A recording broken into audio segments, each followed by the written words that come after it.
Hello student, स्वागत है आप सभी का एससी मनकापुर के इस नए वीडियो में।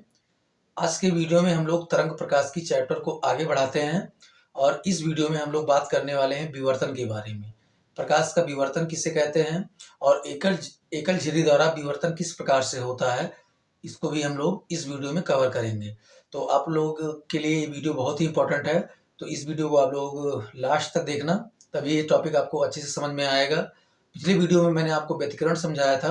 अगर आपको वो वीडियो नहीं मिला है तो आप लोग चैनल पे प्लेलिस्ट ओपन करके जो भौतिक विज्ञान फिजिक्स 12 के नाम से प्लेलिस्ट बना है उसमें आपको सभी वीडियो मिल जाएंगे। तो आज के इस वीडियो को हम लोग शुरू करते हैं और जानते हैं कि विवर्तन होता क्या है। तो हमारा टॉपिक है विवर्तन। विवर्तन का मतलब होता है कि जैसे हमारे पास एक प्रकाश स्रोत है, यहाँ से प्रकाश निकला, ये सूर्य का प्रकाश है, यहाँ से प्रकाश निकला और एक ये पर्दा रखा है। तो प्रकाश का जो गमन पथ होता है वो सीधा होता है। आपको पता है कि प्रकाश सीधी चलती है, लेकिन कभी कभी होता है कि प्रकाश सीधा ना चलकर कुछ ऐसे मुड़ जाता है, ऐसे मुड़ जाता है। ठीक, प्रकाश इस प्रकार से मुड़ जाता है ऐसे। ठीक, और जब प्रकाश मुड़ता है तो यही घटना हमारी कहलाती है विवर्तन। या फिर हम सीधा सा कह सकते हैं एक लाइन में कि प्रकाश के मुड़ने की घटना या फैलने की घटना, प्रकाश के मुड़ने की घटना विवर्तन कहलाती है।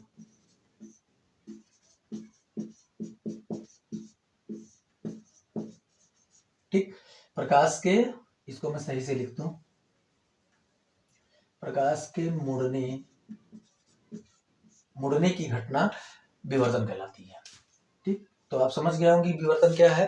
प्रकाश, जैसे इसका उदाहरण होता है, जैसे आप किसी कमरे में आप लाइट जलाते हैं, तो लाइट जो जलती है आपकी, उससे जो प्रकाश होता है तो प्रकाश सीधी रेखा में चलनी चाहिए, लेकिन जो प्रकाश हम कमरे में जलाते हैं एक बल्ब द्वारा, वो प्रकाश हमारे पूरे कमरे में कोने कोने तक फैल जाता है। ठीक, ये किसके कारण होता है? ये विवर्तन के कारण होता है, क्योंकि प्रकाश का मुड़ना या प्रकाश का फैलना ही विवर्तन कहलाता है। अब हम लोग इसमें ये सीखेंगे कि अगर एक, जैसे व्यतिकरण में आपने द्विस्लेट का प्रयोग किया था यंग ने, लेकिन हम लोग इसमें विवर्तन में केवल एकल झिल्ली द्वारा विवर्तन करेंगे और इसमें हम लोग जानेंगे कि संपोषी की स्थिति क्या होती है और विनाशी की स्थिति क्या होती है।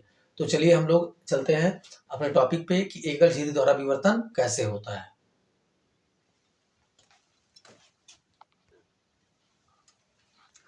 चलिए एकल झिल्ली द्वारा विवर्तन कराते हैं हम। तो एक हमारे पास एक स्लिट है ऐसे, जिसमें केवल एक ही छिद्र है और इसमें अनंत स्रोत है, प्रकाश के अनंत स्रोत है, और यहाँ पर एक हम रख दे रहे हैं पर्दा।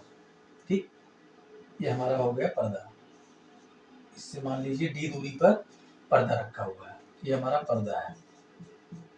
ठीक, अब ये बिंदु मान लीजिए पी है, ये प्रकाश स्रोत है, तो इसको हम मान ले रहे हैं यस है, ये एस है सोर्स, और इस पॉइंट से लेकर मान लीजिए ये ए है, ये बी है, तो इस पॉइंट ए बी की जो दूरी है वो ए है। ठीक, तो सबसे पहले हमें क्या चाहिए कि हम ए से लेकर जो प्रकाश किरण निकलेगी वो पी बिंदु तक दूरी तय करेगी। तो कितनी दूरी तय करेगी? तो हमने एक रेखा खींच दिया ऐसे, और जो बी बिंदु से प्रकाश निकलेगा वो भी पी बिंदु तक पहुंचेगी, तो ऐसे कुछ पहुंचेगी। ठीक, अब हमें क्या करना है, हमें इन दोनों प्रकाश किरणों के बीच का पथांतर निकालना है। जब पथांतर निकल जाएगा आपका, तो उसे एक बार हम संपोषी के बराबर करेंगे, एक बार हम विनाशी के बराबर करेंगे। तो पथांतर निकालने के लिए अगर दो लाइनें इस प्रकार से खींची गई हो और अगर आप दोनों के पथों का अंतर चाहिए, तो आप एक इस पे ऐसे लंब डाल दीजिए। ठीक, ये लंब हो गया हमारा। अब जब लंब डाल दिए आप, तो ये हमारा हो गया कोण थीटा। ठीक, और इसे हम मान ले रहे हैं, ये हमारा एम मान लीजिए इसको, ये पॉइंट हमारा एम हो गया। ठीक, तो देखिए हमने क्या किया, हमने किया कि एक मैंने सीधा लंब डाल दिया। अब जो एक्स्ट्रा है, मतलब ये bm हमारा क्या है, bm हमारा पथांतर होगा। तो लिखेंगे हम कि bm क्या है, तो bm हमारा पथांतर है।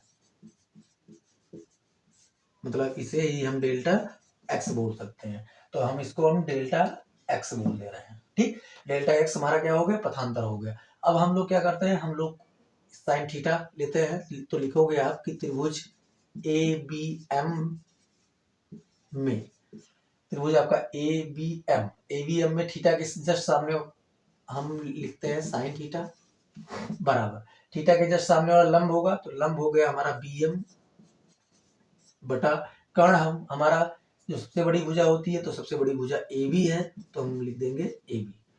आपको ये समझ में आया होगा आराम से कि साइन थीटा बराबर बी एम बटे ए बी। अब ए बी का मान हमें पता है तो हम लिख सकते हैं कि साइन थीटा बराबर बी एम की जगह हम डेल्टा एक्स लिखेंगे, पथांतर है ये, तो डेल्टा एक्स, और ए बी की जो वैल्यू है वो हमारी स्मॉल ए है, तो हमें डेल्टा एक्स बराबर मिल जाएगा ए साइन थीटा।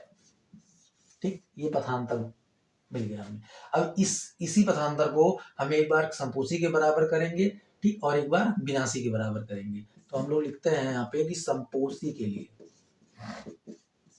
संपोषी के लिए, ठीक, संपोषी के लिए क्या होगा, संपोषी के लिए आपको पता है कि जो डेल्टा एक्स होता है वो एन लैम्डा के बराबर होता है। ठीक, अब इस डेल्टा एक्स का मान कितना है, तो हमारा मान है ए साइन थीटा, हमारा बराबर होगा एन लैम्डा के। ये हो गया संपोषी के लिए। ऐसे ही विनाशी के लिए हम लिखेंगे, तो लिखेंगे विनाशी के लिए, विनाशी के लिए फिर वही काम कि आपका जो डेल्टा एक्स होता है वो होता है 2n-1 लैम्डा बाई 2। तो यहाँ से इसको बराबर लिख सकते हैं, तो ए साइन थीटा बराबर 2n-1 लैम्डा बाई 2। ठीक, ये हो गया विनाशी के लिए। तो ये संपोषी का कंडीशन है और ये विनाशी का कंडीशन है। ठीक, लेकिन जैसे व्यतिकरण में होता था कि संपोषी का मतलब होता था कि जहां पे प्रकाश की तीव्रता ज्यादा होती थी उसे संपोषी कहते थे, और उसी संपोषी को हम लोग दीप्त फ्रिंज के नाम से जानते थे। और विनाशी को हम लोग जहाँ पे प्रकाश की तीव्रता कम होती थी उसे हम लोग विनाशी कहते थे, और विनाशी की कंडीशन में हमारा क्या होता था कि वो अदीप्त होता था। ठीक, अब यहाँ पे एकदम व्यतिकरण का जस्ट उल्टा होगा। ये यहाँ पे जो संपोषी है वो हमारा अदीप्त होगा, इससे हमारा प्रकाश नहीं होगा संपोषी कंडीशन से, और जो विनाशी है इससे हमारा दीप्त फ्रिंज बनेगा, मतलब इससे हमारा प्रकाश होगा। तो इस चीज को पहले आप लोग लिख लीजिए, जो हमारा एकल झिरी द्वारा विवर्तन है हमने पथांतर दोनों के लिए निकाल लिया है। अब हम ये सब आपको समझाएंगे कि संपोषी में कैसे आपका प्रकाश नहीं होगा और विनाशी में प्रकाश उजाला होगा तो कैसे होगा। ठीक, तो आप लोग इसे स्क्रीनशॉट ले लीजिए या फिर इसे नोट्स बना लीजिए।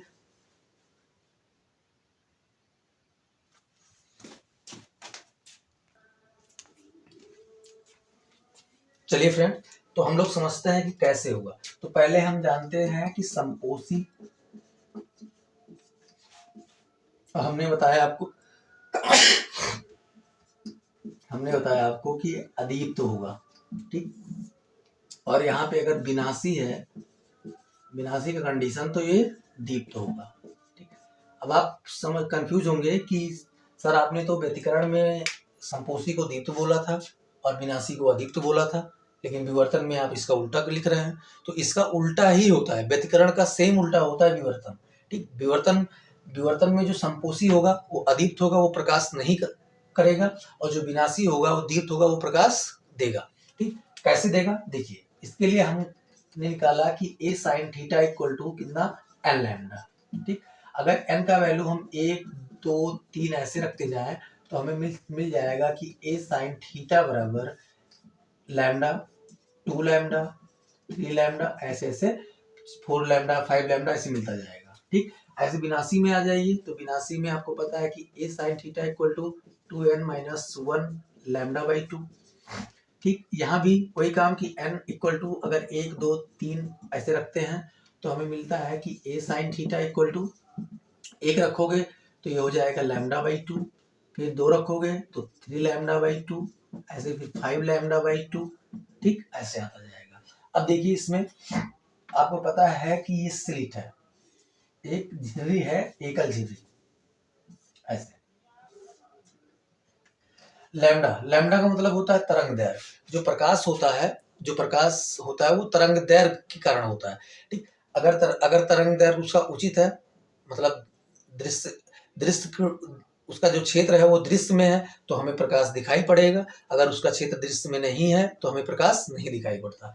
तो जो प्रकाश होता है वो तरंग दैर्घ्य के वजह से होता है। ठीक, तो हम देखते हैं, देखिए सबसे पहले अगर हम 2 लैम्डा रखते हैं, लैम्डा ही रखते हैं, चलिए सबसे पहले हम लैम्डा को चेक करते हैं। देखिए लैम्डा के लिए हम क्या करेंगे, हम 2 पार्ट कर देंगे इसका, क्योंकि इस आपने पहले बताया आपको कि जो झिल्ली है उसमें केवल अनंत स्रोत है। जैसे व्यतिकरण होता था, तो व्यतिकरण में आपको पता है कि उसमें 2 स्लिट होते थे, 2 छिद्र, और एक आपका ये S1 होता था सोर्स, और S2, मतलब इसमें केवल 2 सोर्स होते थे प्रकाश के, लेकिन इसमें अनंत स्रोत है, क्योंकि ये इस पॉइंट से लेकर इस पॉइंट के बीच में बहुत सारे छिद्र हैं अगर देखा जाए तो, उसको इसीलिए हम अनंत मानते हैं। अब देखिए आपको लैम्डा को मैंने 2 भाग में बांट दिया, एक लैम्डा हो गया और एक लैम्डा बाई 2 हो गया, एक लैम्डा बाई 2 हो गया।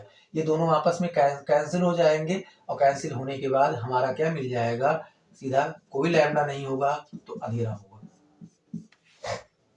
जब तरंग दैर्घ्य ही नहीं रहेगा, दोनों आपस में कैंसिल हो जाएंगे, कट जाएंगे, तो जब तरंग दैर्घ्य नहीं बचेगा तो प्रकाश नहीं होगा, मतलब वहां पे अंधेरा होगा, और अगर अंधेरा होता है तो इसका मतलब है ये अदीप्त की स्थिति हो गई। ठीक, ऐसे अगर हम 2 लैम्डा रखते हैं, 2 लैम्डा को भी अगर हम बांटते हैं तो ये 4 पार्ट में बढ़ जाएगा। ठीक, ऐसे ऐसे एक lambda by 2, lambda by 2, lambda by 2, lambda by 2। ठीक, 4 लैम्डा बाई 2 है, चारों आपस में लैम्डा बाई 2 कैंसिल हो जाएगा, यहाँ पर भी लैम्डा आपका नहीं बचेगा, तो आपका फिर से अंधेरा होगा। ऐसे अगर हम 3 लैम्डा करते हैं तो हम लैम्डा बाई 2 6 बार लिख देंगे, और 3 बार जो लैम्डा बाई 2 है वो दूसरे वाले 3 बार लैम्डा बाई 2 से कैंसिल हो जाएगा और हमारा अदीप्त मिल जाएगा। ठीक, आप ये समझ चुके होंगे। अब हम विनाशी में देखते हैं। चलिए विनाशी में भी हमारे पास सोर्स अनंत है, तो हम सबसे पहले उठाते हैं 3 लैम्डा बाई 2 को। ठीक, 3 लैम्डा बाई 2 में हम इसको 3 पार्ट में बांटते हैं ऐसे कुछ। ठीक, एक हमारा हो गया लैम्डा बाई 2, दूसरा हो गया लैम्डा बाई 2, तीसरा हो गया लैम्डा बाई 2। तीनों को ऐड करोगे तो आप 3 लैम्डा बाई 2 के इक्वल रहेगा। अब इसमें एक लैम्डा बाई 2 कैंसिल हो जाएगा, लेकिन एक लैम्डा बाई 2 आपका बच जाएगा। तो ये लैम्डा बाई 2 हमारा क्या करेगा, ये हमारा प्रकाश देगा, मतलब उजाला करेगा, और उजाला अगर करता है तो इसका मतलब है कि ये दीप्त है। ठीक, समझ गए होंगे। ऐसे अगर 5 लैम्डा बाई 2 करोगे तो आपका 4 जो लैम्डा बाई 2 रहेगा, मतलब lambda by 2, lambda by 2, lambda by 2, lambda by 2, lambda by 2, 3 2 5, इसमें 2 कैंसिल हो जाएंगे आपस में, एक हमारा बच जाएगा, यही हमारा क्या करेगा, ये हमारा प्रकाश करेगा। तो आप समझ चुके होंगे कि संपोषी में हमारा विवर्तन में क्या होता है। विवर्तन में जो संपोषी स्थिति होती है उसमें प्रकाश नहीं होता, उसमें अदीप्त होता है, और जो विनाशी स्थिति में हमारा प्रकाश होता है, मतलब विनाशी स्थिति हमें दीप्त फ्रिंज देती है। तो इस प्रकार से ये आपका एकल झिल्ली द्वारा विवर्तन कंप्लीट हुआ। इसमें क्या होता है, इसमें अगर ग्राफ द्वारा समझा जाए तो सबसे पहले ऐसे रहेगा, मतलब पहले कम रोशनी बढ़ती जाएगी। ठीक, ज्यादा रोशनी रहेगी वो धीरे धीरे घट जाएगी, मतलब पहले आपको बीच में सबसे ज्यादा रोशनी दिखाई पड़ेगी, उसके बाद फिर आपको कम दिखाई पड़ेगा, और कम और कम और कम। अब देखिए विनाशी में कौन कर रहा है, सबसे पहले आपका लैम्डा बाई 2 करेगा। ठीक, इसके बाद 3 लैम्डा बाई 2 करेगा प्रकाश, इसके बाद फिर 5 लैम्डा बाई 2 करेगा, इसके बाद 7 लैम्डा बाई 2 करेगा।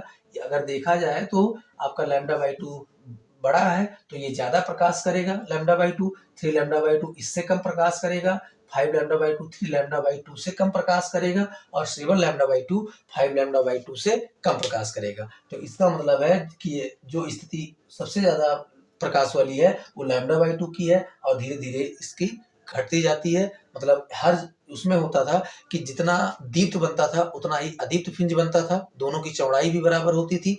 ठीक, लेकिन यहाँ पे ऐसा नहीं है। यहाँ पे क्या होगा, सबसे पहले जो लैम्डा रहेगा वो प्रकाश ज्यादा करेगा, उसके बाद से जो तरंग दैर्घ्य आपको मिलेंगे वो आपको आपके प्रकाश को कम करते जाएंगे। तो आपको इस प्रकार से देखने को मिलेगा। ठीक, अगर आपको समझ में नहीं आया तो मैं आपको वीडियो के स्क्रीन पर आपको विवर्तन का एक पिक दिखा रहा हूँ, आप उससे समझ जाइए कि विवर्तन क्या होता है। ठीक, तो हमें आशा है कि आप लोगों को ये वीडियो पसंद आया होगा और ये टॉपिक भी आपको अच्छी समझ में आ गया होगा, क्योंकि विवर्तन टॉपिक आपका बहुत ही इंपॉर्टेंट है बोर्ड परीक्षा की दृष्टि से, जो 5 नंबर या 3 नंबर या 4 नंबर में ही पूछा जाता है। तो इसलिए आपके लिए ये टॉपिक बोर्ड परीक्षा की दृष्टि से बहुत ही इंपॉर्टेंट है। तो आपसे रिक्वेस्ट है कि आप लोग इस वीडियो को अपने दोस्तों के पास भी शेयर कीजिए, और अगर वीडियो अच्छा लगा हो तो लाइक भी कीजिए। और जो भी बच्चे इस चैनल पे नए हैं उनसे मेरा रिक्वेस्ट है कि आप लोग प्लीज़ चैनल को सब्सक्राइब कर लीजिए और बेल आइकन को भी प्रेस कर दीजिए, जिससे जो भी वीडियो अपलोड किए जाएँ चैनल पे उनका नोटिफिकेशन आपके फ़ोन पर तुरंत मिल जाए। तो हमसे जुड़ने के लिए आप सभी का बहुत बहुत धन्यवाद। Thank you.